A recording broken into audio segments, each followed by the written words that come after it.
দেশের স্বাধীনতা ও সার্বভৌমত্ব রক্ষায় সর্বদা প্রস্তুত থাকার আহ্বান জানিয়েছেন ৫৫ পদাতিক ডিভিশন ও Jessore area commander major general J M. Imdadul Islam. বুধবার সকালে খুলনার জাহানাবাদ সেনানিবাসের Shaheed lieutenant colonel Anwar parade গ্রাউন্ডে বাংলাদেশ সেনাবাহিনীর army service corps centre and স্কুলের রিক্রুট ব্যাচ ২০২৫-এর সেনাবাহিনী প্রধান কুচকাওয়াজ অনুষ্ঠানে প্রধান অতিথির বক্তব্যে তিনি এই আহ্বান জানান।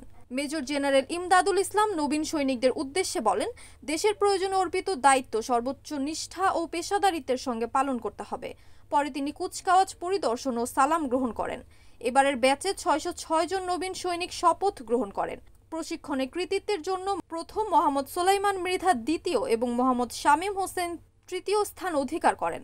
একের পর এক সরকার কর্তৃক প্রদত্ত সকল গুরুদায়িত্ব অত্যন্ত নিষ্ঠার সাথে পালন করে জনগণের আস্থার জায়গাটি দৃঢ় করেছে।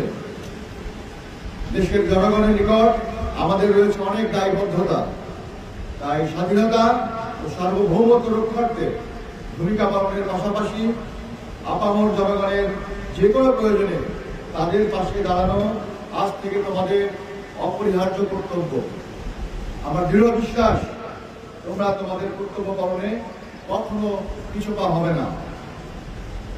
তোমাদের সকলকেই নিজ হতে শারীরিক, মানসিক এবং সমরবিদ্যায় এমনভাবে পারদর্শী হয়ে উঠতে হবে যেন তোমাদের নিয়ে বাংলার মাটি হয়ে ওঠে এক দুর্জয় ঘাঁটি।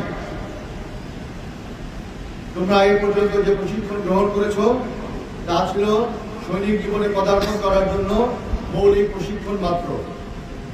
এই প্রশিক্ষণ। Mamun Hasan, NAN TV, Khulna.